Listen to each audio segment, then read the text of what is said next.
10 years ago, he promised to come back for me.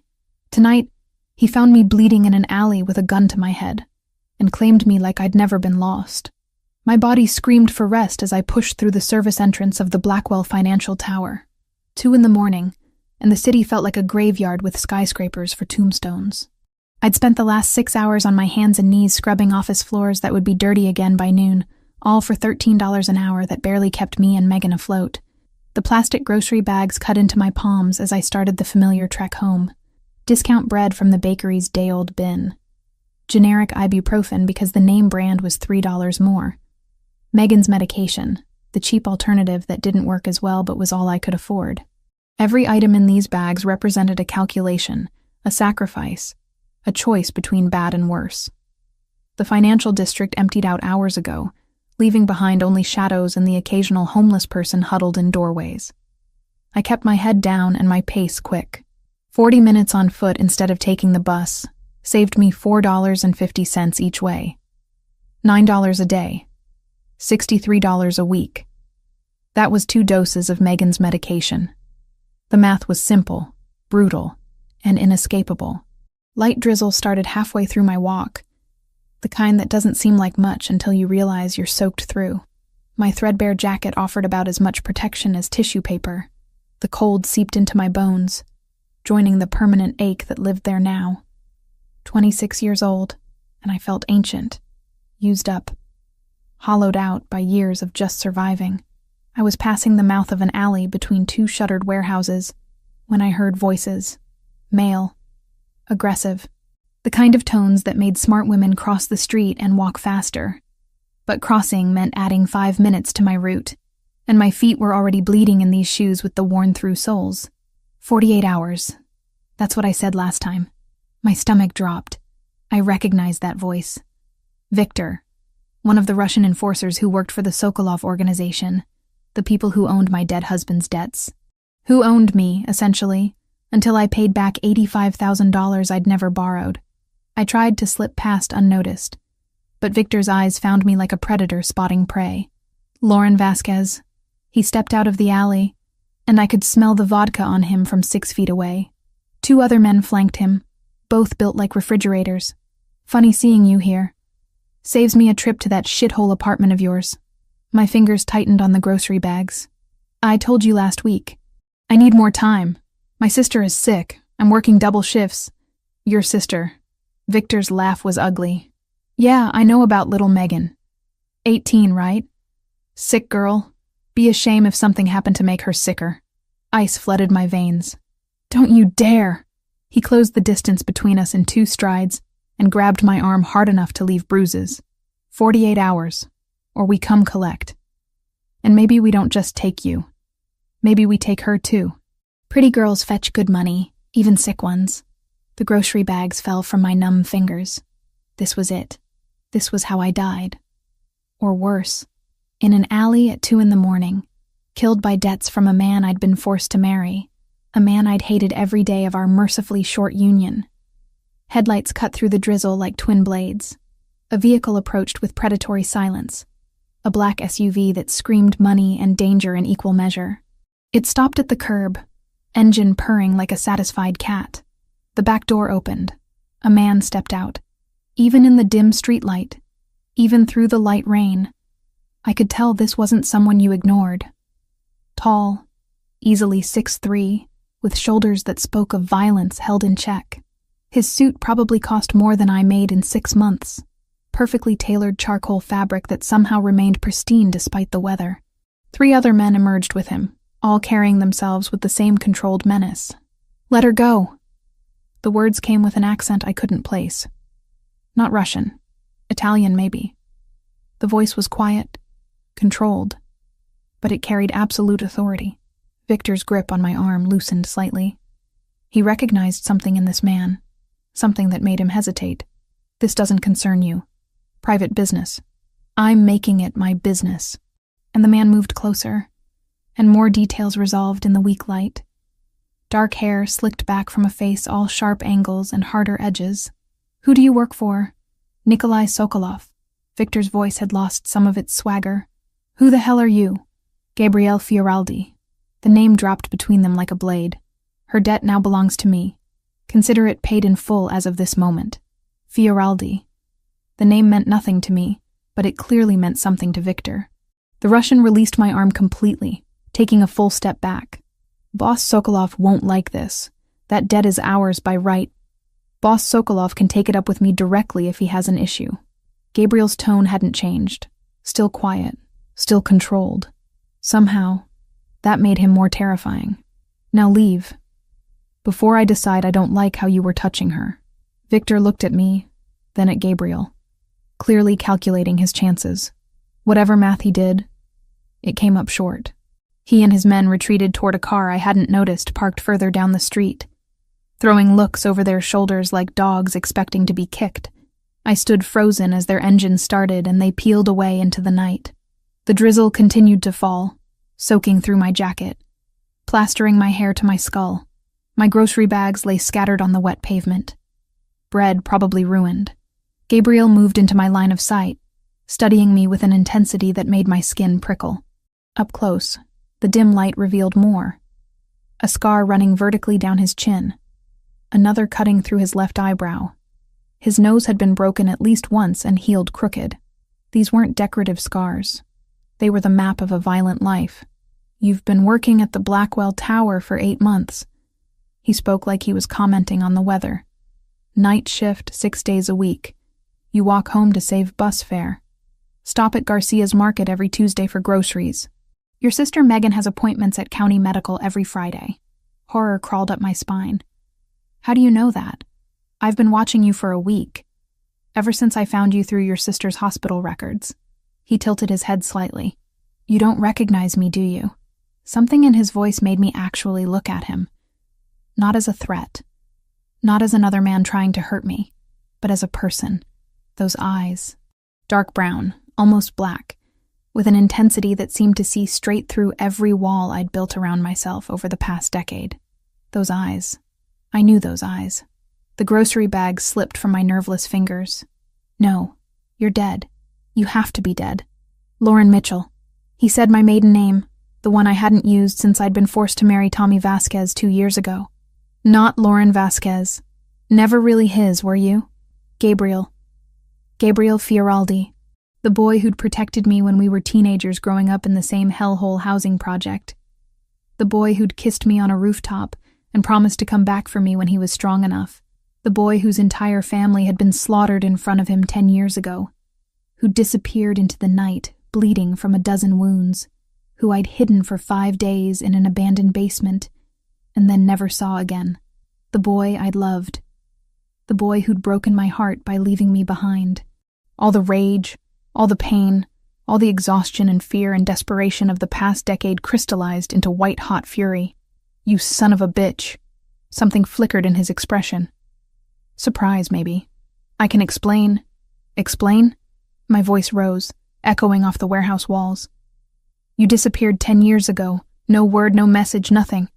I waited for you. I believed you. And while you were off doing whatever the hell this is, I gestured at his expensive suit, his armed escorts. I was being beaten by loan sharks who thought I knew where you were. I was being forced to marry a man who used me as a punching bag. I watched my parents die in a fire that was set to punish me for debts I didn't owe. My sister is dying because I can't afford real treatment. And you've been, what? Watching me? For a week? Lauren. Don't. Tears burned hot against my cold cheeks, and I hated myself for them. Don't you dare say my name like you know me. You left. You promised to come back, and you just left me there to rot. He absorbed every word like physical blows, jaw tightening with each accusation. When I finally ran out of breath, out of words, out of everything, he spoke quietly. I went to Sicily, to my uncle, the only family I had left. I spent 5 years learning how to survive in a world that would have killed me otherwise. I came back 3 years ago and built power, built resources, specifically so I could find you and protect you. It took me 2 years to locate you because you'd changed your name when you married. That's supposed to make it better? That you were off becoming this... I didn't even know what to call him. While I was drowning? No. Simple. Honest. Nothing makes it better. But I'm here now. And that debt Victor mentioned? It's gone. You don't owe the Sokolovs anything. You owe me now. I don't want to owe you anything. Too late. The debt transfers the moment I claimed it, which means you belong to me until it's paid off. His eyes never left mine. Get in the car. I'll take you home. I'd rather walk. 40 minutes in the rain. Your shoes have holes in them. You're exhausted enough to collapse. He gestured to the SUV. Get in the car, Lauren. No. We stared at each other in the drizzle. A decade of history and hurt between us. Finally, he stepped back. Then my men will follow behind you. Make sure you get home safely. Because Nikolai Sokolov just learned that I took his property, and he's not going to be happy about it. The implications of that sank in slowly. You just painted a target on me. The target was already there the moment you inherited Tommy Vasquez's debts. I just made it official. He returned to the SUV, then paused with the door open. You're being watched now, Lauren. By me, and by people who want to hurt me through you. That's the reality. You can accept my protection, or you can keep pretending you're fine on your own. Either way, I'm not disappearing again. He climbed into the vehicle, and it rolled forward slowly, matching my pace as I bent to gather my ruined groceries. The bread was soaked through. The medicine bottle had rolled into the gutter. Everything felt symbolic, like my life leaking away into dirty rainwater. I walked. The SUV followed behind me, headlights illuminating my path through the empty streets. 40 minutes of humiliation, of feeling those eyes on my back, of remembering a boy I'd loved, and trying to reconcile him with this dangerous stranger. When I reached my building, Gabriel emerged one more time. He handed me a thick envelope without a word. Inside, I could feel the weight of cash, and something smaller, a business card.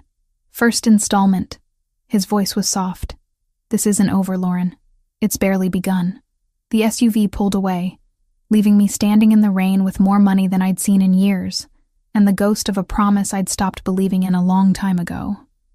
I didn't sleep. How could I? Knowing that envelope contained enough cash to pay 3 months of Megan's treatment. I sat at our rickety kitchen table until dawn, counting $100 bills with shaking hands. $100,000. More money than I'd seen in my entire life, just handed to me by a ghost who'd become a stranger. When pale morning light finally crept through our cracked windows, I checked on Megan, still sleeping, fever-free for once. I kissed her forehead and slipped out for my morning shift at the diner, exhausted but functional. I'd worked on less sleep before. The hallway outside our apartment stopped me cold.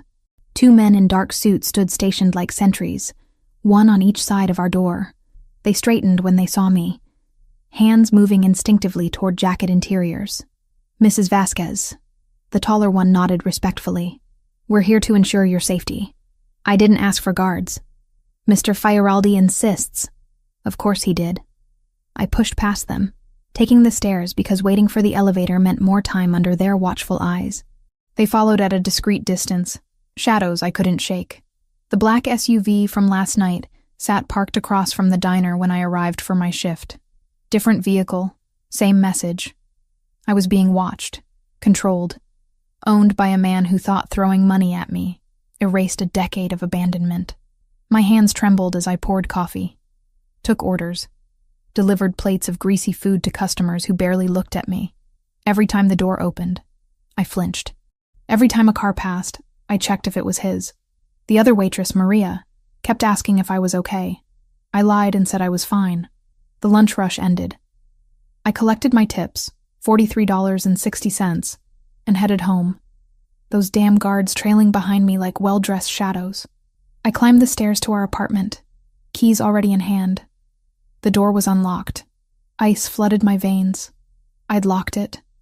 I always locked it, triple-checked it, because Megan was inside, and vulnerable.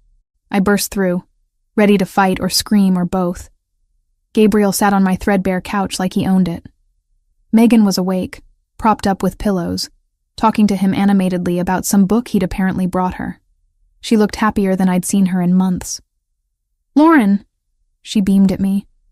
Gabriel brought me the entire Chronicles series, the ones I wanted but we couldn't afford, and he says he knows a doctor who might be able to help with my treatment. My vision tunneled. "Megan, go to your room. Her smile faded. But, now, please. She shot Gabriel a confused look before shuffling to the bedroom we shared, closing the door softly behind her.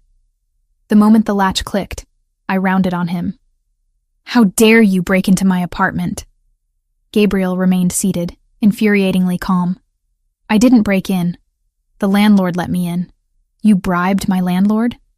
I purchased the building this morning, so technically I let myself into my own property. He gestured to the water-stained ceiling. This place is a health hazard. You shouldn't be living here. Get out. I paid for Megan's treatment, 3 months in advance. The clinic called to confirm. You had no right. My voice cracked. No right to go behind my back, to make decisions about my sister without asking me. You need help. I didn't ask for your help. I didn't ask you to insert yourself into my life, to throw money around like it fixes everything. I was shaking now, 10 years of rage and pain pouring out. You can't just buy me, Gabriel. I'm not property you acquire because you feel guilty. He stood slowly, and I remembered how big he was, how much space he took up in my tiny apartment. You owe me now. That's how this works. The debt transferred from Sokolov to me the moment I claimed it. I didn't agree to that. You didn't have to. That's not how debt works in my world. His eyes were hard, calculating.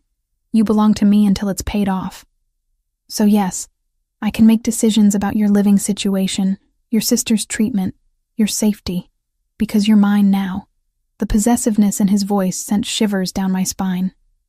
Not entirely from fear. That was the worst part. Some traitorous part of me responded to his intensity, to being wanted with such absolute certainty. I don't want to be anyone's, I whispered. Too late. He moved closer, and I could smell him now. Expensive cologne mixed with something darker, more primal. You can fight me on this, Lauren, but you'll lose. Or you can accept my help and let me protect you and Megan the way I should have been doing for the past decade. You're not protecting me. You're controlling me. Sometimes they're the same thing. I wanted to hit him, wanted to scream. Instead, I stood there trembling with impotent fury as he walked to my door, pausing with his hand on the frame. I'll be back tonight. We have things to discuss. Don't bother. I'll be back anyway. He left, closing the door softly behind him, leaving me in the wreckage of my carefully maintained independence. The week that followed became a surreal nightmare. Gabriel appeared constantly, bringing groceries I didn't ask for, replacing my broken furniture with expensive pieces that didn't belong in this apartment, trying to convince me to quit my jobs. I refused everything out of sheer stubbornness, even when refusing meant eating canned soup instead of fresh food, even when my back screamed from sleeping on that terrible couch because I'd refused his offer of a new mattress. My coworkers noticed the men in suits always nearby. They asked questions I couldn't answer. Maria thought I had a rich boyfriend. I let her believe it. Easier than explaining I'd been purchased by my teenage love who'd returned as a mafia boss. Megan, though. She saw everything I tried to hide. She cornered me on the 4th day, when Gabriel had left after another argument about accepting his help. You love him. Not a question. I loved who he used to be. He still is that person. Just more. She hugged her knees to her chest, looking far too thin, too fragile. He asked me about my diagnosis, about treatment options. He listened, Lauren. Really listened. And he looks at you like you're the only thing in the world that matters. He's dangerous, Meg. So is dying slowly because we can't afford proper treatment. She met my eyes steadily. I know you're scared. But maybe let him help. Just a little? I couldn't answer that. Because she was right. And I hated it. Gabriel showed up that night, like he'd promised. Or threatened. We sat in my kitchen that barely fit 2 people, and he told me about Sicily. About learning to survive in a world where weakness meant death. About building power specifically to find me. His voice was matter-of-fact, clinical, describing violence like someone else would describe their day at work. Why me? I finally asked. 10 years, Gabriel. You could have had anyone. Why obsess over someone who... Because you're mine. He said it with absolute certainty. You were mine at 16. You're mine now. Nothing that happened in between changes that. The intensity in his dark eyes made my breath catch. That's not love. That's possession. Maybe it's both. Before I could respond, the lights went out. Not just in our apartment. The entire building plunged into darkness. Gabriel was on his feet instantly, phone already out, speaking rapidly in Italian to someone. Stay here. Lock the door behind me. Don't open it for anyone. What's happening? Sokolov's people. They cut the power. He pulled a gun from somewhere I hadn't seen, checking it with practiced efficiency that terrified me. They're making their move. He was gone before I could process, shouting orders to his guards in the hallway. I ran to Megan's room, found her awake and frightened. We huddled together in the darkness, listening to shouts from outside, then gunfire that made us both flinch. It lasted maybe 5 minutes. Felt like hours. When the lights flickered back on, Gabriel stood in my doorway, shirt torn, blood on his knuckles. Not his blood, I realized with nauseating certainty. Pack a bag, both of you, now. What happened out there? Russians, different ones than last night. Sokolov sending a message that he doesn't accept the debt transfer. He looked at me, and I saw something raw beneath his controlled exterior. Fear. They're escalating. You're not safe here anymore. So we run? We let them chase us out of our home? Your home is a death trap with one exit and no security. My home is a fortress. He crouched down, bringing himself to eye level with me. Please, Lauren. For once, just trust me. I can't protect you here. The please broke something in me. I'd never heard him say it before. Not in this life. I looked at Megan, pale and shaking, and knew I didn't have a choice anymore. Just until this blows over, I said. Temporarily, of course. But something in his expression said he was lying. That once I stepped into his world, I'd never step out again. I started packing, hands shaking, while Gabriel made phone calls and his guards secured the building. Outside my window, I could see 2 men on the ground, not moving. This was my life now. Blood and violence and a man who'd claimed me like I was territory to be conquered. And the worst part? Some dark corner of my soul whispered that I'd been waiting for him to come back and claim me all along. Gabriel moved into my life like a conquering army. Within 48 hours of the shooting incident in our hallway, he'd installed a security system so sophisticated it probably tracked my heartbeat, reinforced our flimsy door with something that looked bulletproof, and stationed armed guards in rotating shifts outside our apartment. Privacy became a distant memory, a luxury I'd taken for granted until men in expensive suits knew my schedule better than I did. I kept working out of sheer stubborn defiance. Morning shift at the diner, evening cleaning at another office building after the first one cut my hours. Every step I took, shadows followed. Gabriel's men, silent and efficient, ensuring I was never alone. My coworkers stopped asking questions when they realized the answers would terrify them. The worst part wasn't the surveillance. It was how Gabriel filled every space I tried to keep empty. He brought dinner when I worked late, waited in my kitchen like he belonged there, fixed things I'd learned to live with broken. The radiator that clanked stopped clanking. The window that wouldn't close suddenly sealed perfectly. Small invasions that added up to complete occupation. You need to stop, I told him one night after Megan had gone to bed. She'd been getting stronger with the treatments he'd paid for, color returning to her cheeks. And I hated how grateful that made me feel. This hovering, this constant presence, it's suffocating. Gabriel sat on my couch, looking completely at ease in my cramped apartment despite his expensive suit. I'm protecting my investment. I'm not an investment. I'm a person. You're both. His dark eyes studied me with unsettling intensity. And you're exhausted. Working 2 jobs when you don't have to anymore is just pride. It's called independence. It's called stupidity. He leaned forward, elbows on his knees. You owe me $100,000, Lauren. You could work yourself to death and not pay that off in 5 years. Or you could accept my help and focus on things that actually matter. Like what? Being your kept woman? Something dangerous flickered in his expression. Is that what you think this is? What else would I call it? You pay my bills, control where I go, decide what's safe for me. That's not protection, Gabriel. That's ownership. Maybe I want to own you. He said it so calmly, like discussing the weather. Would that be so terrible? Being mine completely? My heart hammered against my ribs. You can't just say things like that. Why not? It's the truth. He stood, and suddenly my small living room felt even smaller. I've spent 10 years building power specifically so I could find you and keep you. I'm not going to apologize for wanting what's mine. I was never yours to begin with. You were always mine. He closed the distance between us in 2 strides. From the first time I saw you at 16, terrified in that housing project hallway. You belonged to me then. You belong to me now. The only thing that's changed is now I have the resources to actually protect you. By trapping me, by loving you. The words hit like a physical blow. Even when I was in Sicily getting my face rearranged by my uncle's trainers, even when I was killing my way through the Fioraldi ranks to become boss, you were the reason. Every brutal choice, every compromise with my conscience. It was so I could come back strong enough to keep you safe. I couldn't breathe.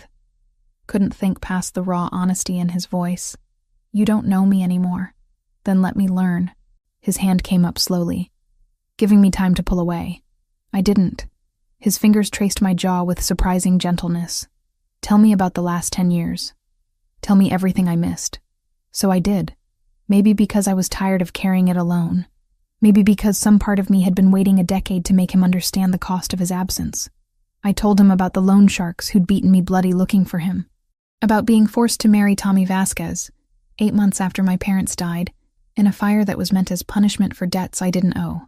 About a husband who used my face as a punching bag, but never touched me sexually, because drugs had destroyed everything that made him a man. He died owing more than he was worth, I said flatly. Got shot in some deal gone wrong. I didn't cry at his funeral. I felt nothing but relief that it was over. And then I realized it wasn't over, because his debts transferred to me, and Megan got diagnosed, and I've spent the last year and a half just trying to survive one day at a time. Gabriel's jaw had gone tight, a muscle jumping beneath his scarred skin. I should have found you sooner. You should never have left. I was 18 and bleeding out from a dozen wounds. Staying would have gotten us both killed. His thumb brushed across my cheekbone. My uncle in Sicily was the only family I had left. Don Salvatore. He trained me, taught me how to survive in a world where weakness means death. 5 years I spent there, learning things that would give you nightmares. Then I came back and spent 3 more years fighting my way to the top of the Fioraldi organization. Why them specifically? Because they had territory, resources, and most importantly, they had history with the Sokolovs who killed my family. His eyes went cold, distant. It took me 3 years to eliminate every man directly responsible for that massacre. I did things I'm not proud of, became someone my 18-year-old self wouldn't recognize. But I did it so I'd be strong enough that no one could ever hurt you again. Nikolai Sokolov is still alive, I pointed out. Nikolai wasn't involved in the original massacre. He was just a kid, maybe 15. His uncles ordered the hit on my family, and I killed every single one of them. Gabriel's voice was matter of fact, clinical. Nikolai inherited the wreckage 2 years ago and rebuilt. He's hunting me for revenge, not because he was personally wronged. Different kind of threat. The casual way he discussed murder should have terrified me. Instead, it made a twisted kind of sense. This was his world now. His reality. Violence as business strategy. I thought about you every single day. I admitted quietly. Loved you, and hated you in equal measure. Some nights I'd dream you came back. Others I'd imagine you dead so I could finally stop waiting. I'm here now. Are you? Or is this just another version of leaving? You say you want me, but what you really want is absolution. To prove you made the right choice abandoning me. His hand tightened on my face, not painfully but firmly. I want you. Not redemption. Not forgiveness. You, messy and angry and damaged. All of you, Lauren. I'm not some prize to be won. Then what are you? His voice dropped lower, intimate. Tell me you don't feel this. Tell me 10 years actually changed what we had. It changed everything. Did it change how you feel when I'm close? He was barely an inch away now, his breath warm against my lips. Did it change the fact that you're mine, no matter how much you fight it? I should have pushed him away, should have maintained distance, protected myself. Instead, I heard myself whisper, I hate that you're right. The kiss was inevitable. Desperate. 10 years of separation and longing crystallized into the moment his mouth claimed mine. It wasn't gentle or sweet. It was possession and fury and need all twisted together until I couldn't tell where my anger ended and desire began. His hands tangled in my hair, tilting my head back for better access. I gripped his shirt hard enough to tear fabric. Years of frustrated rage finding an outlet in the violence of how we came together. When he backed me against the kitchen wall, I didn't protest. When his knee pressed between my thighs, I gasped against his mouth and pulled him closer. Then reality crashed through the haze. I shoved hard against his chest, breaking the kiss, stumbling sideways to put distance between us. I can't. My voice shook. I can't do this. Gabriel stood perfectly still, chest heaving, eyes dark with want. Why not? Because the second I give in, you win, and I'll lose every piece of myself I've fought to keep. I wrapped my arms around myself, suddenly cold. I won't be another thing you own, Gabriel. I can't. This isn't about ownership. Everything with you is about ownership. The words came out sharper than intended. You don't ask, you take. You don't negotiate, you command. That's not love. That's control. And I've had enough of being controlled to last a lifetime. Something shifted in his expression. Not anger, something deeper. Hurt, maybe, beneath all that dangerous confidence. He stepped back, giving me space I desperately needed. I'll go. Good. He paused at my door. But I'm not giving up on you, Lauren. On us. You can run. But I've spent 10 years coming back to you. I can wait a little longer. Then he was gone, and I slid down the wall to sit on my kitchen floor. Fingers pressed to lips that still burned from his kiss. The next night, he returned as promised. Or threatened. I'd expected anger, demands, more attempts to break through my defenses.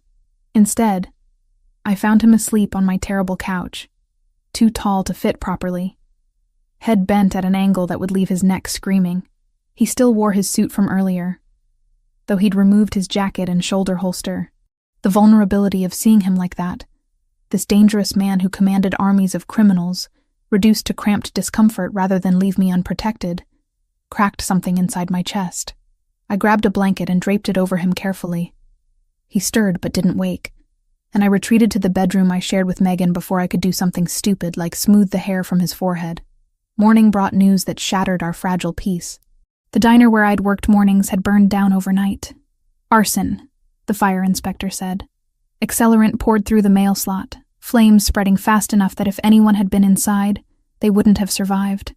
It was a warning, Gabriel said when I called him, voice numb with shock. Nikolai's message that he doesn't accept the debt transfer. He's escalating. I don't have a job anymore. Then move into my place. You and Megan. Let me protect you properly. I can't just abandon my apartment. Your apartment is a death trap that I can't secure properly. My house is a fortress. He paused. Please, Lauren. I know you hate accepting help from me, but this isn't about pride anymore. This is about keeping you alive. I looked at Megan, who'd been listening from the doorway, pale and frightened. She nodded slightly, giving me permission to make the choice that terrified me. Fine, but not completely. I'm keeping this apartment, and my night cleaning job. I need some part of my life that's still mine. Deal. Gabriel's relief was audible. I'll send movers tomorrow. I'd compromised. Accepted his help formally, stepped deeper into his world, and as I packed our meager belongings, I couldn't shake the feeling that I'd just surrendered something I'd never get back. The explosion happened while I was elbow-deep in industrial cleaning solution, scrubbing floors in an office building 20 blocks away. My phone rang at 11:30, and the number on the screen made my blood freeze. Megan. Lauren. Her voice was small, terrified. Something happened to the apartment. I dropped the mop. Are you okay? Where are you? I'm with Franco, Gabriel's man. We were coming back from my oncologist appointment, and there were fire trucks everywhere. Lauren, the whole building, our apartment is gone. The phone slipped from my nerveless fingers. Gabriel appeared in my peripheral vision before I even registered calling him, which meant he'd been monitoring my location. Again, I should have been angry. Instead, I felt only crushing relief that Megan had been elsewhere when it happened. "She's safe," he said quietly, reading the panic on my face. "Franco had her at County Medical for her appointment. They're at a secure location now. My apartment was destroyed by a carefully placed explosive device. Professional work. Nikolai Sokolov is sending a very clear message." His jaw tightened. "You can't go back there, Lauren. There's nothing to go back to." The reality hit in waves. Everything I owned, every piece of independence I'd clung to so desperately, reduced to ash and rubble. I'd kept that apartment as a symbol, proof that I could survive on my own. Now it was just a smoking crater, and I had nowhere left to run. "Okay," the word came out hollow. "Okay, we'll stay with you." Something flickered in Gabriel's dark eyes. Not triumph, exactly. More like relief mixed with determination. "Let's go get your sister." The drive to wherever Franco had taken Megan passed in a blur. Gabriel made calls in rapid Italian, his voice cold and clipped as he issued orders I didn't understand. When we finally arrived at what turned out to be a medical facility disguised as an upscale office building, Megan threw herself into my arms hard enough to knock the breath from my lungs. "I'm sorry," she sobbed. "I'm so sorry. All your things can be replaced." I held her tighter. "You can't. That's all that matters." Gabriel's property was 40 minutes outside the city, accessed through gates that belonged in a military installation. Armed guards waved us through with crisp nods, and the driveway wound through what looked like a small forest before opening onto a view that stole my breath. The house was modern architecture married to fortress practicality. Clean lines and floor-to-ceiling windows, but I counted at least a dozen cameras from the driveway alone, and the guards patrolling the perimeter moved with military precision. Beautiful and deadly in equal measure. Like the man who owned it. "Welcome home," Gabriel said softly, and I pretended those words didn't make something flutter dangerously in my chest. Megan got her own suite on the second floor, complete with medical equipment that probably cost more than I'd make in a lifetime. A nurse introduced herself, Rosa, middle-aged and competent, explaining that she'd be monitoring Megan's vitals and coordinating with her oncology team. My room was connected to Gabriel's by a single door. I noticed it immediately, that thin barrier between us, and something about it felt intentional. A choice I'd have to make eventually. "The lock is on your side," Gabriel said from behind me, making me jump. "You control the boundary. I won't cross it without permission." "How generous of you," I said, but the words lacked real bite. "I'm trying, Lauren, to do this right, to give you space while keeping you safe." He moved closer, not touching, just close enough that I could feel his presence like heat. "I know this isn't the life you chose, but I'll make it as comfortable as I can." The first week was an adjustment that felt like drowning and breathing simultaneously. Megan thrived under Rosa's care, color returning to her cheeks, energy levels rising. Watching her laugh while reading in the sun-drenched library, I couldn't maintain my resentment at Gabriel for forcing this move. Not when it was saving her life. Gabriel himself became a constant, unavoidable presence. He brought me coffee every morning, prepared exactly how I liked it despite never asking. He replaced the threadbare clothes I'd lost in the explosion with quality pieces that fit perfectly, because he'd somehow memorized my measurements. Small invasions that accumulated into something I couldn't quite name. "We need to talk about Nikolai Sokolov," he said one evening, 2 weeks into our cohabitation. We sat in his study, a room all dark wood and leather that smelled like old books and danger. "I'm moving against him in 5 weeks. "What does that mean?" "Moving against him? There's a charity gala. International criminal elite masquerading as philanthropists. Nikolai will be there. It's the only time he leaves his fortified compound. I'm planning to eliminate him during the event." Gabriel's tone was matter-of-fact, discussing murder like a business transaction. "It's the only way to permanently end the threat against you and Megan. You want me to just wait here while you go kill someone? I want you safe. I want to help." The words surprised me as much as they clearly surprised him. "He tried to kill me, Gabriel. Burned down my home. I don't get to just sit here in luxury while you handle it. I need to be part of this." "Absolutely not. You don't get to decide that." We stared at each other across his massive desk, wills clashing silently. Finally, Gabriel sighed, running a hand through his dark hair in a gesture of frustration I remembered from when we were teenagers. If you participate, you follow my orders exactly. No improvisation. No heroics. You do precisely what I tell you, when I tell you. Those are my terms. Deal. Lauren, I said deal, Gabriel. Don't push it. Something that might have been admiration flickered across his face. You're going to be the death of me. Better me than Nikolai Sokolov. The 5 weeks that followed blurred together in a strange domestic rhythm.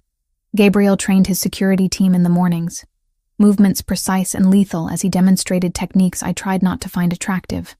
I watched from the house, coffee cooling in my hands, fascinated and disturbed by this version of the boy I'd loved. Evenings, he sat with Megan in the library, reading to her when she was too tired to hold a book herself, watching them together. This dangerous man being so gentle with my fragile sister cracked something in my carefully maintained defenses. He really loves you, Megan said one night after Gabriel had left. Like, obsessively. It's kind of intense. It's kind of terrifying. Maybe it's both. She studied me with eyes that saw too much. When are you going to stop punishing him for leaving? He's here now. He's been here consistently for weeks. At some point you have to decide if you're going to forgive him or not. I don't know if I can. Then figure it out. Because that man would burn the world down for you, Lauren. And I think you feel the same way about him, even if you're too scared to admit it. The night before the gala, I found Gabriel alone in his study, surrounded by blueprints and photographs. He looked up when I entered, exhaustion evident in the lines around his eyes. Can't sleep? He asked. Can't stop thinking. I moved to the window overlooking his property, lit up like a prison yard. What happens after tomorrow? After Nikolai is dead and the threat is gone, what do we become then? Whatever you want us to be. He came to stand beside me, our reflections overlapping in the glass. I want you to stay. Build a life here, with me. But if you want to leave once it's safe, I won't stop you. Your debt is paid, Lauren. Has been from the moment I claimed it. You don't owe me anything. Then why all of this? The protection, the money, the constant presence?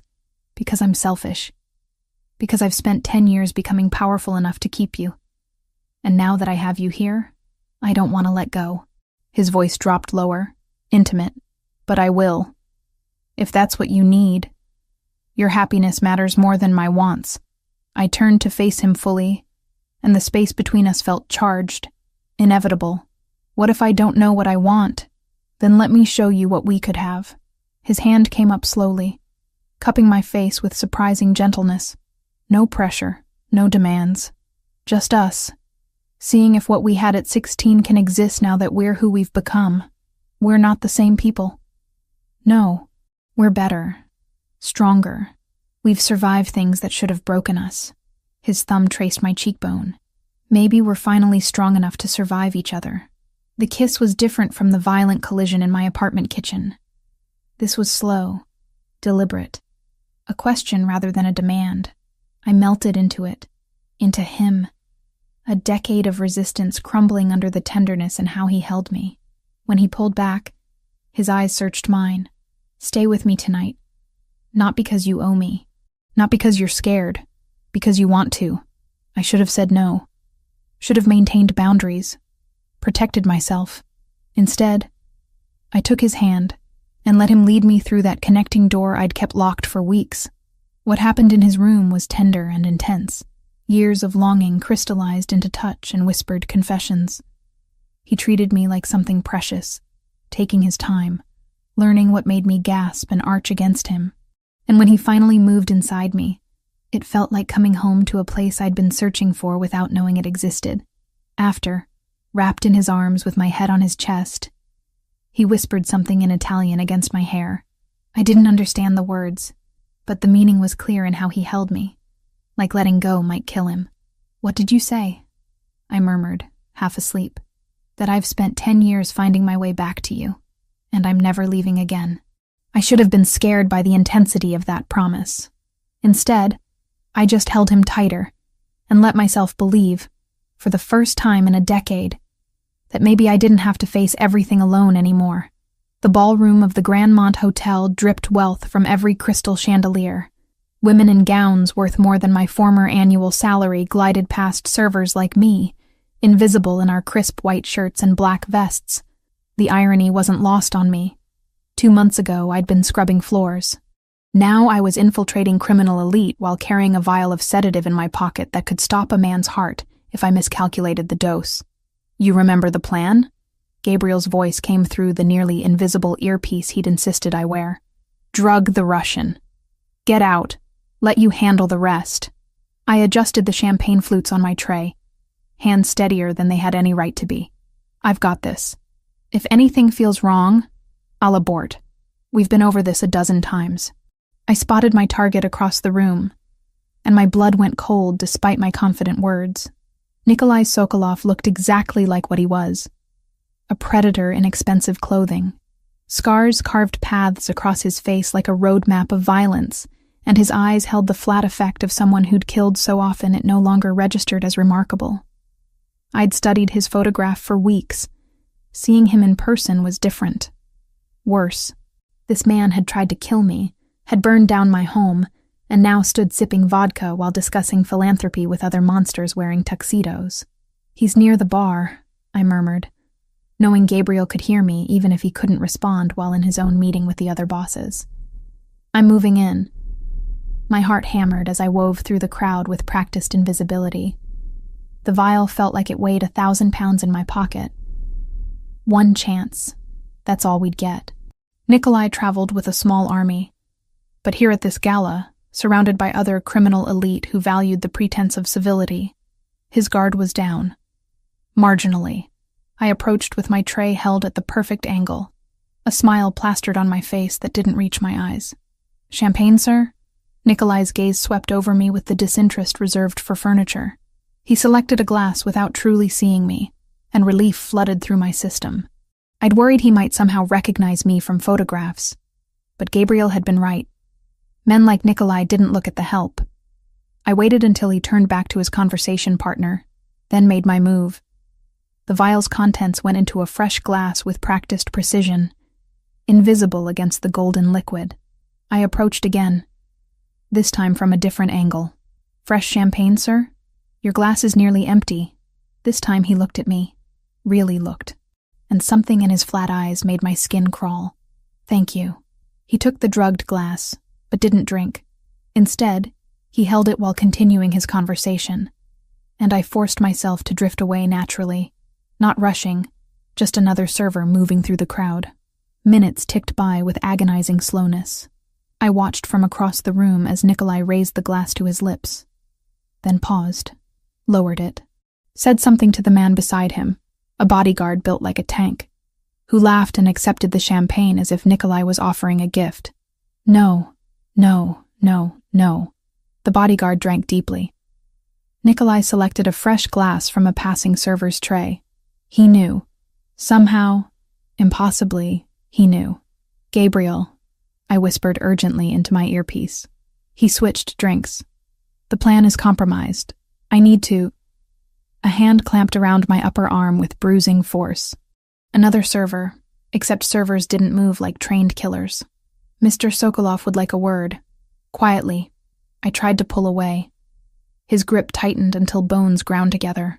I said quietly, "Make a scene and I'll put a bullet in that pretty bartender behind you. Your choice." I stopped struggling. Let him guide me through a service door, down a hallway lined with industrial kitchen equipment, into a storage room that smelled of flour and fear. Nikolai waited inside, flanked by 2 more men, the bodyguard who'd drunk the sedative already swaying on his feet. Lauren Mitchell. Nikolai's accent turned my name into something ugly. Or should I say Lauren Vasquez, Gabriel Fioraldi's pet project. Did you really think I wouldn't recognize you? I don't know what you're talking about. My voice came out steadier than expected. I'm just a server. He backhanded me hard enough that I tasted copper. Don't insult my intelligence. I've known you were coming since the moment Gabriel bought your false credentials from my inside man. His smile was all teeth and malice. Did you think your lover's security was impenetrable? I've had someone on his payroll for weeks, long enough to learn all about his precious Lauren and her dying sister. The room tilted. inside man, traitor in Gabriel's organization, which meant Nikolai pulled out his phone, swiped to a video, and my world ended.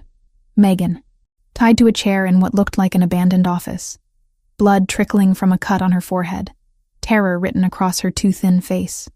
Rosa lay motionless in the corner, and I couldn't tell if she was breathing. Your sister proved surprisingly difficult to acquire. Gabriel's mansion has excellent security. Nikolai tilted his head, studying my reaction like a scientist observing an experiment. But money buys many things, including the passcode to disable that security from the inside. My men walked right through the front door while Gabriel was busy preparing for tonight. If you hurt her... The threat died in my throat. What could I possibly do? I was powerless, trapped, and Megan was miles away in the hands of men who'd murdered Gabriel's entire family without hesitation. Call him. Nikolai held out his phone. Tell your lover that if he wants his precious girls to survive the night, he'll come alone to the old industrial district, Warehouse 7 on Camden Street. I believe he knows the location well, the warehouse where Gabriel's family had been slaughtered 10 years ago. Of course, this was never just about business or territory. This was personal. Revenge served cold across a decade. My hands shook as I dialed Gabriel's number. He answered on the first ring. Lauren, where are you? You cut out. He has Megan. My voice cracked. Gabriel, he has her. He had someone inside your security. They took her from the mansion. Silence. Then, in a voice colder than I'd ever heard from him, put Sokolov on. Nikolai took the phone with obvious satisfaction. Fioraldi, you killed my uncles, destroyed my family's legacy. Tonight, I return the favor. Warehouse 7. Alone. You have 1 hour, or I start mailing you pieces of the women you love. He ended the call and smiled at me. Now we wait. And while we wait, you can watch your sister suffer every time you fail to cooperate. The drive to the warehouse happened in surreal silence. I sat wedged between two of Nikolai's men in the back of an SUV, watching the city lights blur past while my mind raced uselessly. Gabriel would come. Of course he would. And Nikolai would kill us all, completing his revenge in the same place where this cycle of violence had begun. He loved his uncles, you know, Nikolai said conversationally from the front seat. The ones your Gabriel murdered so methodically. Boris and Dmitry Sokolov. They raised me after my parents died. Taught me everything about power, about respect, about what it means to be truly feared. He glanced back at me. Gabriel took that from me, left me with nothing but their corpses and a burning need to watch him suffer. They killed his entire family, I said flatly. Murdered them in their own home.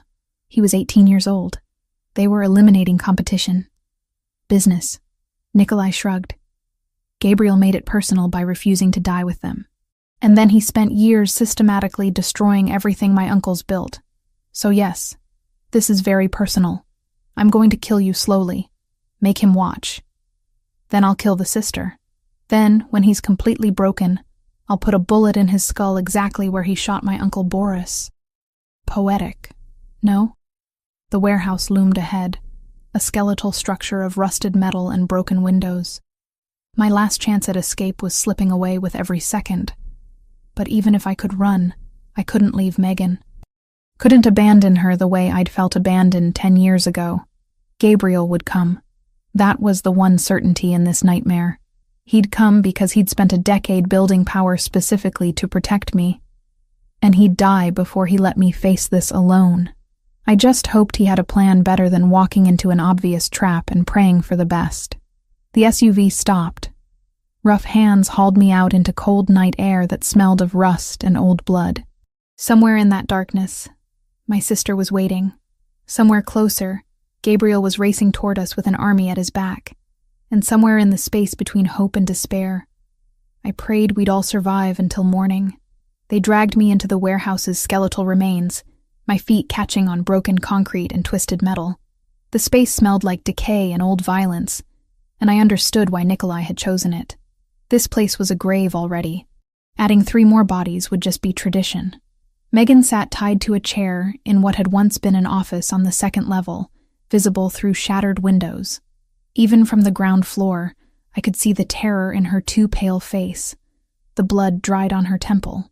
Rosa lay crumpled in the corner like discarded laundry, and relief hit me hard when I saw her chest rising and falling with shallow breaths. "Lauren," Megan's voice cracked. "I'm sorry. I'm so sorry." Quiet. One of Nikolai's men cuffed her hard enough that her head snapped sideways. Rage flooded through me, so pure it drowned out fear. "Touch her again and I'll kill you myself," I said with absolute certainty. The man laughed. Nikolai didn't. He studied me with those dead eyes and nodded slowly, like I'd confirmed something he'd suspected. "You have some of Gabriel in you after all." "Good. Killing you will hurt him more if you fight." The sound of approaching vehicles cut through the night. Multiple engines, moving fast. Nikolai's men took positions throughout the warehouse with practiced efficiency. Rifles and automatic weapons appearing from beneath coats. 20 men. Maybe 25. An army positioned to slaughter whoever walked through those rusted doors. Gabriel was walking into a massacre, and there was nothing I could do but watch it happen. The vehicles stopped outside. Doors opened and closed with controlled precision. Then Gabriel's voice, amplified somehow, echoed through the warehouse. "I'm here, Nikolai, as requested, alone." "Liar!" Nikolai shouted back. "I count 15 vehicles. You think I'm stupid?" "I said I came. I didn't say my men wouldn't follow." A pause. "But I'll walk in alone if you want. Just let me see that Lauren and Megan are alive first." Nikolai grabbed my arm and hauled me to the center of the warehouse floor, into clear view of the entrance. One of his men dragged Megan down from the office, her legs barely supporting her weight. We stood exposed under the skeletal ceiling, moonlight streaming through gaps in the rusted metal roof. "They're alive," Nikolai called out. "For now. Come in, Fioraldi. Let's finish what my uncle started 10 years ago." The main door creaked open. Gabriel stepped through alone, hands raised, no visible weapons. He wore the tuxedo from the gala still, though it was rumpled now, stained with something dark on one sleeve. His eyes found mine immediately, and I saw everything I needed to know in that look. He had a plan. I just had to trust him. "Let them go," Gabriel said quietly, still advancing with careful steps. "This is between you and me. They're innocent. No one is innocent." Nikolai's grip on my arm tightened. "Your precious Lauren carries your debt. The sister is leverage. They stay until you're dead. Then they follow you." The gunfire started before he finished speaking. Not from Nikolai's men. From above. From outside. From angles I hadn't seen anyone take. Gabriel's men. Positioned while Nikolai had been focused on the dramatic confrontation. The warehouse erupted into chaos. I hit the ground, pulling Megan down with me as bullets tore through the air where we'd been standing. Nikolai dove for cover, screaming orders in Russian. His men returned fire, but they were caught in crossfire from multiple directions, trapped in a killing box of Gabriel's design. Through the chaos, I watched Gabriel move. This wasn't the careful, controlled man I'd been living with. This was the weapon he'd been forged into during 5 years in Sicily. Every movement was economical, lethal. A gun appeared in his hand from somewhere, and men fell before they could track him. He advanced like a force of nature, unstoppable and terrible. I covered Megan with my body, trying to shield her from the violence while knowing it was futile. We were ants caught between warring gods, and our survival depended entirely on which god won. Minutes felt like hours. The sound was deafening. Gunfire, shouting, the screams of wounded men. The smell of cordite burned my nose. Megan trembled beneath me, too weak from her illness to do more than survive this. I whispered useless reassurances into her hair and prayed to any deity listening that Gabriel knew what he was doing. The gunfire started to thin. Gabriel's men were winning through superior positioning and numbers. I risked lifting my head and immediately wished I hadn't. Bodies everywhere. So much blood. And in the center of it all, Gabriel and 3 of his captains, Franco, Roberto, Adriano, advancing methodically through the carnage. A hand fisted in my hair and yanked me upright. Nikolai. He'd circled through the chaos, using the shadows and confusion to get to us. He had Megan by the throat now, gun pressed to her temple, using us as human shields. "Fioraldi!" His voice was ragged with desperation and rage. "Stop, or I kill them both." Everything went silent. Gabriel froze mid-step, his men stopping with military precision. The remaining Russians, maybe 5 or 6 still standing, trained their weapons on Gabriel. Mexican standoff with my sister's life as the ante. "Let them go," Gabriel said. His voice was steady, but I saw the fear beneath his control. "Please, take me instead. I'll take you anyway." Nikolai dragged us toward the center of the warehouse, into clear view of everyone. "But first you watch them die. First you understand what you took from me." "Don't!" I found my voice finally. "Gabriel, don't give him anything. Save yourself." The gun barrel against Megan's head pressed harder. She whimpered, eyes squeezed shut. "Shut up. Or I kill her right now instead of making it last." Gabriel walked forward, hands spread wide, weapon dropped and kicked away. "Surrender. Complete and absolute. Let Lauren go. Keep the sister as insurance if you want. But let Lauren walk away from this. No deal." Nikolai's breath was hot against my ear. "You love her. I can see it in how you move, how you're willing to die for her. So she dies first. While you watch. Then the sister. Then you, slowly, until you beg me to finish it." This was it. The end I'd been running toward since Gabriel re-entered my life. I looked at him across the blood-stained concrete, tried to memorize his face one last time. Wanted to tell him I loved him, had always loved him, would die still loving him. His eyes met mine, and he smiled. Small, barely there, but definitely a smile. Then he mouthed 2 words. "Trust me." Everything happened in rapid succession. Megan, who I'd thought was frozen in terror, suddenly twisted and bit down on Nikolai's hand with desperate strength. He jerked reflexively, gun wavering away from her temple for 2 critical seconds. Gabriel moved like he'd been released from invisible restraints. His hand blurred to his ankle, pulling a backup weapon I hadn't seen. 3 shots, so fast they sounded like one extended crack. Nikolai's shoulder, the arm holding the gun. His chest, center mass. His head, final and absolute. The Russian fell backward, dead before he hit the ground. His remaining men tried to react, but Gabriel's forces cut them down in a coordinated volley that lasted seconds. Then silence. True silence. The kind that only comes when all the killing stops. I couldn't move. Couldn't breathe. Just stood frozen while my brain tried to process that we'd survived. That somehow, impossibly, Gabriel had turned certain death into victory. Then he was there, arms around me, pulling me against his chest hard enough that I felt his heartbeat hammering against my cheek. "You're okay. You're safe. I've got you." I broke. 10 years of holding myself together through impossible circumstances shattered, and I sobbed into his blood-stained tuxedo while he held me like letting go would kill him. Megan collapsed against us both, and we stood there in the center of carnage, 3 people who'd survived what should have ended us. "We need to move," Franco said quietly. "Police are 8 minutes out.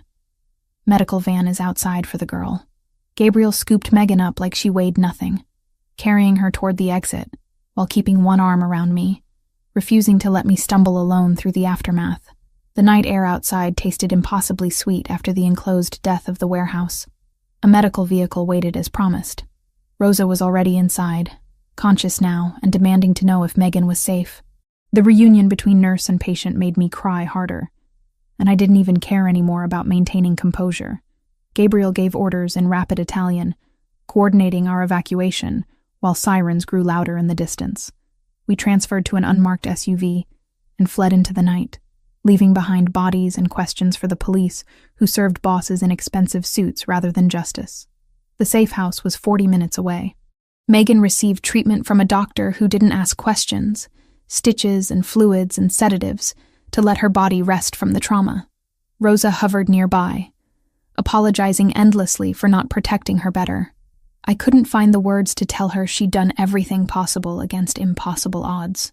When Megan finally slept, when Rosa settled in to monitor her, when the adrenaline finally wore off, I found myself sitting on a couch in an unfamiliar living room while my hands shook uncontrollably. Gabriel sat beside me silently, just there, solid and real and alive. After a while, he took my trembling hands in his, warming them with his larger ones. "I thought I'd lost you," I whispered. "When you walked in there alone, I thought I was never alone." I had 40 men positioned before I ever made the call. His thumb traced circles on my palm. "And I had you. You kept Megan calm, kept yourself alive. You survived, Lauren, like you always do." "I'm tired of surviving." The confession slipped out. "I want to live. Actually live, not just exist day to day waiting for the next disaster. Then live." He pulled me against him, and I went willingly, too exhausted to fight anymore. With me. Build something real instead of just surviving the wreckage. I thought about arguing. About pointing out all the reasons why building a life with a mafia boss was insane. Instead, I just held him tighter and let myself believe, for the first time in a decade, that maybe I deserved something more than survival. Maybe I deserved happiness, even if it came wrapped in violence and expensive suits. The week after, the warehouse felt like living in a dream, where the edges hadn't quite solidified into reality. Megan recovered in her suite at Gabriel's mansion. Our mansion, he kept correcting me gently, with color returning to her cheeks day by day. The oncologist Gabriel had flown in from Johns Hopkins, declared her prognosis better than they dared hope. The experimental treatment combined with reduced stress was working miracles. I should have been purely grateful. Instead, rage simmered beneath my relief like magma waiting to erupt. It happened on the 8th day, when I was sitting with Megan while she slept. Rosa mentioned casually that the tracker Gabriel had implanted in the delicate silver necklace he'd given Megan weeks ago had been what saved her life. The technology was sophisticated enough to broadcast her exact coordinates even through concrete and steel. "Wait." I set down the book I'd been pretending to read. "He put a tracker in her necklace? Without telling anyone?" Rosa's expression shifted to concern. "You didn't know?" I assumed. I was out of the room before she finished, fury propelling me through corridors I'd learned by necessity. Gabriel's office door was closed, but I didn't bother knocking. He looked up from paperwork as I slammed it behind me hard enough to rattle the frame. "You put a tracker on my sister." Not a question, an accusation. He set down his pen with deliberate calm. "Yes. No, without asking me, without her consent. You violated her privacy, her autonomy, and you didn't think that was something I should know about. It saved her life." His voice was level, unapologetic. "If I hadn't been able to track her location, Nikolai's men would have taken her somewhere we'd never find. She'd be dead, Lauren. So yes, I violated her privacy. I'd do it again." The absolute certainty in his tone made me want to scream. "That's not the point. You don't get to make those decisions unilaterally. She's my sister, not your property to monitor. She was in danger because of me. That made her my responsibility." Gabriel stood, moving around the desk but keeping distance between us. "I won't apologize for doing what was necessary to protect her. I'm not asking you to apologize for protecting her. I'm demanding you understand that you crossed a line, a major line. You don't implant tracking devices in people without their knowledge. That's something Nikolai would do, not—" I cut myself off, but the implication hung heavy between us. Something flickered in his expression. Pain, maybe. "You think I'm like him. I think you're so used to controlling everything that you've forgotten some things require consent." I forced myself to breathe, to think past the anger. Megan is 18 years old. She deserves to know when someone is tracking her movements, even if it's for protection. I deserve to be consulted about decisions that affect my family. Those aren't unreasonable expectations. Silence stretched between us. Gabriel studied me with those dark eyes that saw too much, and I watched him process my words, weigh them against his instincts. Finally, he nodded slowly. "You're right. I should have told you. Should have asked." The admission seemed to cost him something.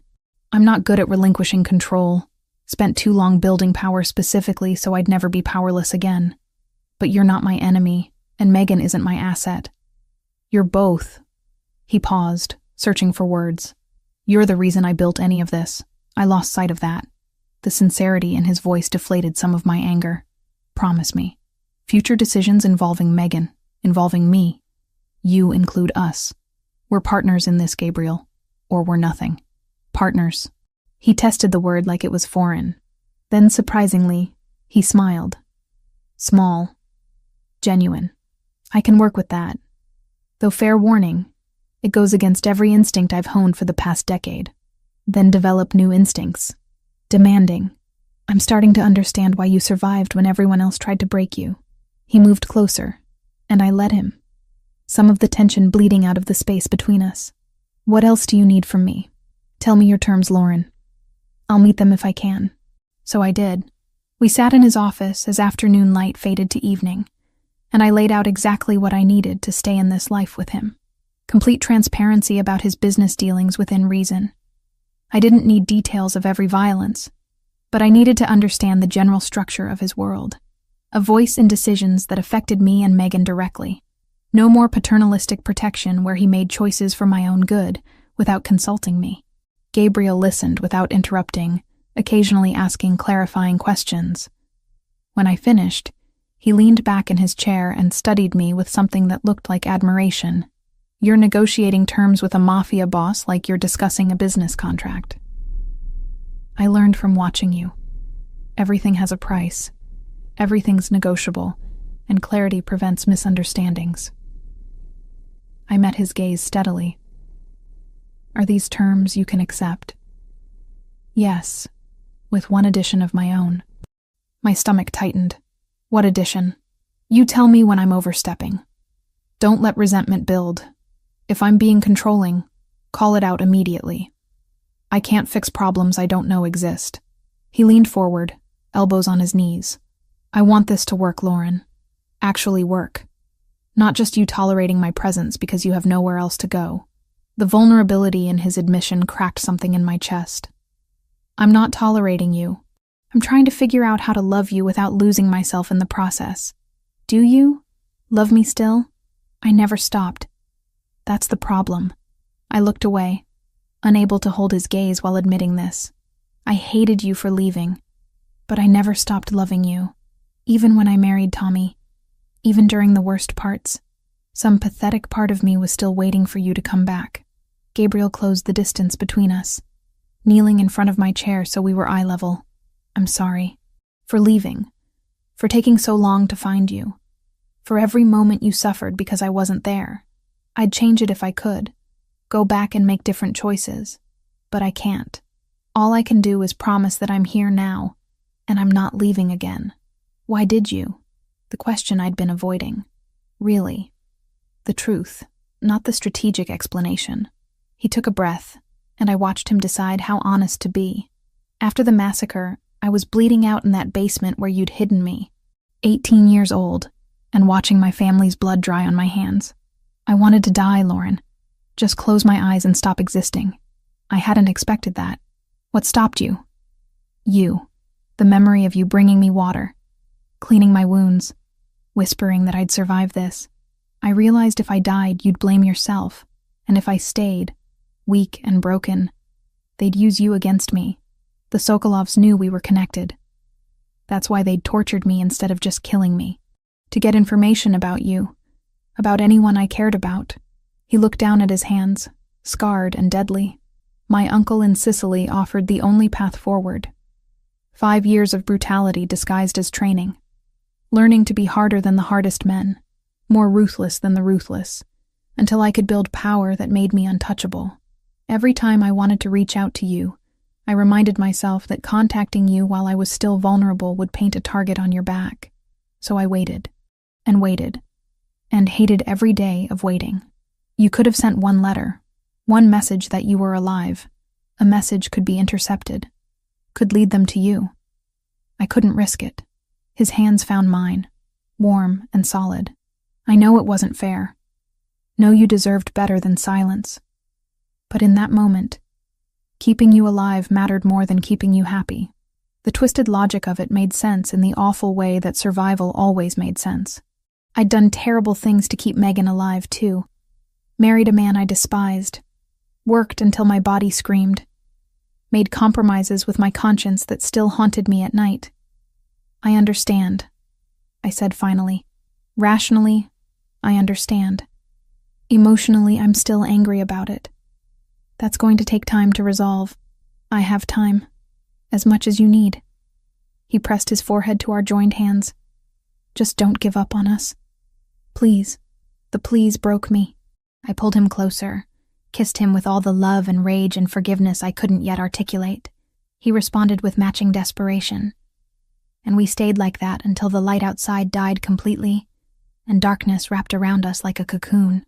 Later that night, Gabriel made his announcement. He'd called a meeting of every captain and soldier in the Fioraldi organization. I stood beside him in what he called the Great Hall, but which looked more like a courtroom, designed by someone with unlimited funds and questionable taste in intimidation. 40 men assembled in neat rows, all eyes on their boss. Gabriel stood at the front with me beside him, his hand at the small of my back, broadcasting ownership and protection simultaneously. Most of you know Lauren Mitchell by now. She's been living under my protection for weeks. His voice carried through the space without need for amplification.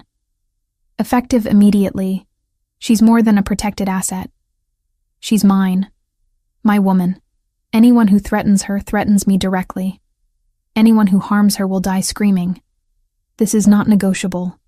This is not temporary. Lauren Mitchell is now First Lady of this family, and you will treat her with the respect that position demands. Silence. Then Franco, Gabriel's oldest captain, stepped forward and bowed his head in acknowledgement. We understand, boss. She's family now. The others followed suit, murmuring agreements and assurances.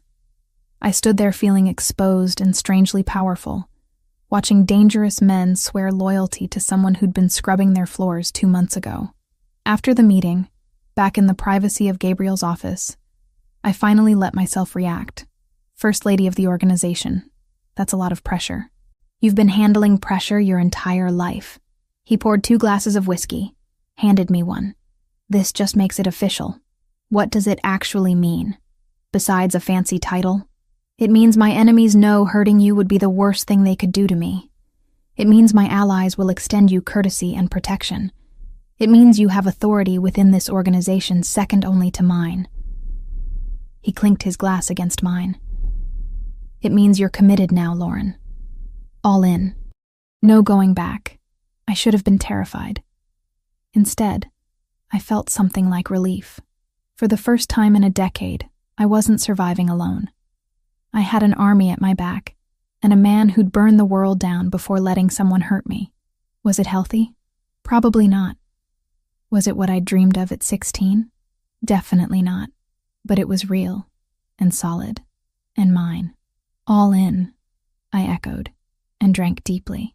The whiskey burned going down, but I was getting used to the burn. Getting used to living in a world where love looked like violence and protection felt like possession. Gabriel smiled, pulled me into his arms, and for the first time since he'd crashed back into my life, I let myself believe this might actually work. 3 months felt like a lifetime, and an instant simultaneously. Megan's laughter echoed through the mansion's library as she video-called with college admissions counselors. Her color healthy, her energy restored. The experimental treatment Gabriel had secured had pushed her leukemia into remission, and watching her plan a future, she'd thought she'd never have made every compromise I'd made worthwhile. I stood at the window of what had become my office, overlooking the foundation's financial reports. The Mitchell Fioraldi Foundation. Gabriel had insisted on my parents' names alongside his, creating something legitimate out of blood money. We focused on the housing project where we'd both grown up, providing medical care, educational scholarships, and job training to families trapped in the same cycle of poverty that had nearly destroyed us. You're good at this, Gabriel had said last week, watching me negotiate with a hospital administrator. Better than I expected. You see the people behind the numbers. Because I was those people. I'd turned the funding around in 48 hours, leveraging Gabriel's reputation when charm alone didn't work. It felt strange, using the fear his name generated for something good. But I'd learned that in this world, power was neutral. Intent made it righteous or corrupt. The other wives, Angela, whose husband Roberto ran the docks, Maria, married to Adriano, who controlled the unions. Even Sophia, Franco's new girlfriend, had welcomed me cautiously at first. I'd proven myself by never asking questions about their husband's work, never gossiping, and understanding that discretion was survival. They'd taught me the unspoken rules of this life, how to read a room when bosses gathered, when to speak, and when silence conveyed more, how to be strong without threatening the fragile male egos that ran this world. I wasn't the same woman who'd scrubbed floors 3 months ago. That version of me felt like a stranger, someone I'd shed like outgrown skin. This Lauren Mitchell understood power dynamics, could negotiate with criminals and philanthropists with equal ease, and had learned that loving Gabriel meant accepting the blood that came with him. The office door opened without knocking. Only one person entered my space with that presumption of welcome. Gabriel looked exhausted, his suit jacket missing, shirt sleeves rolled up. It was nearly midnight. He'd been in meetings all day. The kind of meetings that left bodies in their wake, though we both pretended otherwise. Then I saw his hands. Blood. Fresh. Still wet. Staining his fingers like accusation. A year ago, I would have recoiled. Asked questions. Demanded explanations. Now I simply moved to the bathroom attached to my office, wet a towel with warm water, and returned. He watched me approach with something like wonder, like he still couldn't believe I'd chosen this life. I took his hands in mine and cleaned them methodically. The blood came away in rust-colored streaks, revealing the scarred knuckles beneath, his life written in violence across his body. I didn't ask who had died tonight. Didn't want to know. Some things were better left in the darkness where they belonged. Thank you, he said quietly when I finished. For what? Cleaning your hands? For staying? For not looking at me with horror every time I come home from the ugly parts of my work? His fingers laced through mine. For choosing me anyway. I met his dark eyes, seeing the boy I'd loved and the man he'd become, and understanding they were both him. You chose me first, 10 years ago. Every brutal thing you did was to get back to me. How could I do less? He pulled something from his pocket with his clean hand. A small velvet box that made my heart stutter. We'd talked about marriage in abstract terms. Someday when things settled.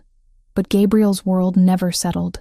Violence was a constant, punctuated by brief moments of peace. I was going to plan something elaborate. Dinner, romance, the whole traditional proposal. He opened the box, revealing a ring that stole my breath. An emerald the precise shade of my eyes, set in white gold with clean lines that were elegant without ostentation. But tonight, watching you clean blood from my hands without flinching, I realized I don't want to wait anymore. Gabriel, let me finish. His voice carried the same intensity he brought to everything. I'm not going to lie to you, Lauren. Life with me will be dangerous. There will always be rivals trying to prove themselves. Always be threats we have to neutralize. I can't promise you safety or normalcy or anything resembling a regular life. What I can promise is that I will love you until my last breath, that you'll never face danger alone, that I'll build you a kingdom if you ask, burn down empires if you need me to. He dropped to one knee in my office, this dangerous man who commanded armies, making himself vulnerable in the way that mattered most. Marry me. Not because you owe me, not because you're trapped here. Marry me because you want to.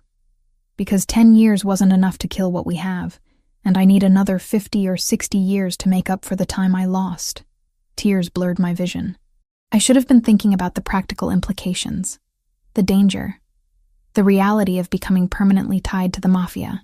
Instead, I thought about scrubbing floors until my hands bled, about watching Megan waste away because I couldn't afford proper treatment, about a decade of just surviving, waiting for life to start. Gabriel had given me life. Not just survival, but actual living. Purpose and power, and the terrifying freedom that came with being loved absolutely. Yes, the word came out steady despite my tears. Not because I need you, because I choose you. Every day for the rest of our lives, I choose you. He slid the ring onto my finger with hands that trembled slightly. This man who never showed weakness. Then he was standing, pulling me against him, kissing me like I was oxygen and he'd been drowning. I kissed him back with everything I had. This man who'd spent a decade becoming someone powerful enough to keep me. I finally found you, he murmured against my lips, switching to English from his usual Italian endearments. After 10 years of searching, building, fighting. You're mine, Lauren. And you're mine. I pulled back enough to meet his eyes. That's the difference now. Not your possession. Ours. We belong to each other. His smile transformed his face, softening the hard edges into something almost boyish. I can live with that. Mutual ownership. Partnership. Better practice it. You're stuck with me now. Best decision I ever made. We stood there in my office, holding each other while the clock ticked toward tomorrow. Outside, his empire spread across the city, built on violence and fear. Inside this room, we were just two people who'd survived impossible circumstances and found each other again. It wasn't the fairy tale I'd dreamed about at 16. It was better. Real. Earned through suffering and sacrifice. The kind of love that understood darkness because we'd both lived in it. 6 months later, we married in the mansion's garden. Small ceremony. Just Megan as my maid of honor. Franco as his best man. The other captains and their wives witnessing. No white wedding dress. I wore deep green that matched my ring. No traditional vows. We wrote our own, promising honesty over perfection, partnership over obedience. When the officiant pronounced us married, Gabriel kissed me like a man claiming what was his, and I kissed him back like a woman who'd finally stopped running. Lauren Mitchell became Lauren Fioraldi that afternoon. Not an ending, but a transformation. The girl who'd scrubbed floors still lived inside me, keeping me grounded when the wealth and power became overwhelming. The woman I'd become understood that sometimes love looked like violence, and protection felt like control, and family was chosen rather than given. Our story had started 10 years ago, with a broken promise on a rooftop. It had survived separation, suffering, and the kind of obstacles that destroyed weaker foundations. Now it began again. Not with naive hope, but with clear-eyed understanding of exactly what we were building together. Gabriel's hand found mine as we faced our strange assembled family. His grip was warm, solid, and permanent. A promise he'd spent a decade preparing to keep. I held on tight and stepped forward into our future, whatever darkness it might hold, because some lights only shine brighter against the black, and ours had been forged in fire hot enough to burn away everything except what mattered most. Each other, finally. Completely. Forever.